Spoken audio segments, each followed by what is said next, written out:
Professor Dave again. Let's use the future perfect. He knows a lot about all kinds of stuff. Professor Dave explains. We just learned about the future tense, but there are other similar tenses that exist.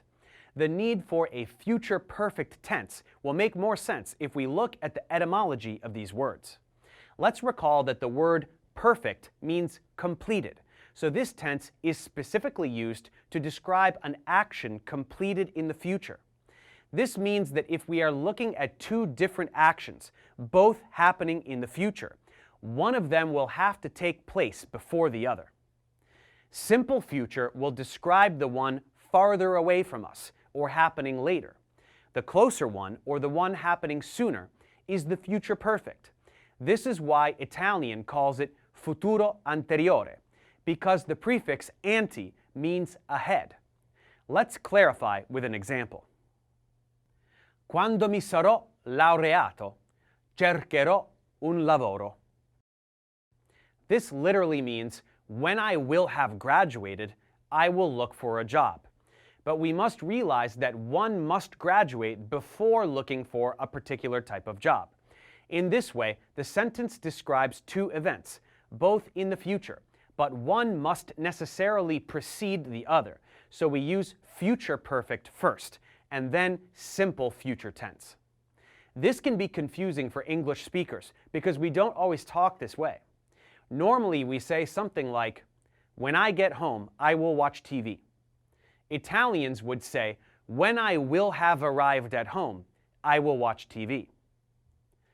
Quando sarò arrivato a casa, guarderò la televisione.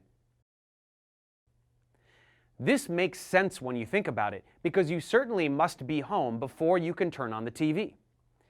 In addition, let's understand that futuro anteriore is another compound tense, like passato prossimo, in the sense that it combines an auxiliary verb with the past participle.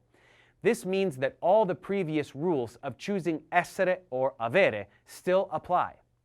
We must therefore recall that the auxiliary avere will be used for all transitive verbs, while all verbs of directional movement, verbs regarding state of being, reflexive verbs, and the verb piacere will require the auxiliary essere.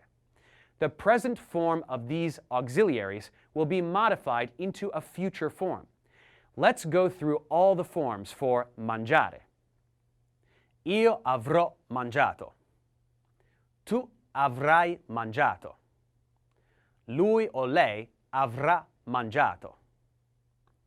Noi avremo mangiato. Voi avrete mangiato. Loro avranno mangiato. Let's do one more verb, andare. Io sarò andato o andata. Tu sarai andato o andata. Lui sarà andato o lei sarà andata.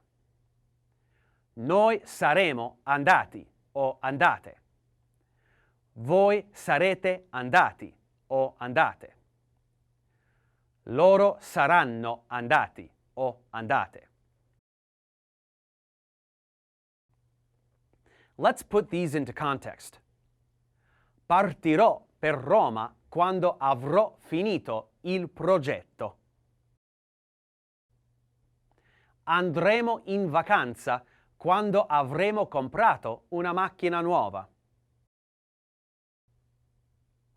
Andrò in America quando avrò imparato bene l'inglese. Compreranno una casa nuova dopo che avranno venduto quella vecchia. Andremo fuori quando avremo trovato le chiavi. Uscirai appena avrai completato questi esercizi. Hopefully we are now getting the hang of this tense. There is one more important use of futuro anteriore, and perhaps counterintuitively, This is to express a probability or a conjecture in the past. Saranno state le 8 quando è cominciato a nevicare. Avranno finito di lavorare a quest'ora. Avrai mangiato bene in Italia. And that's plenty for now, so let's check comprehension.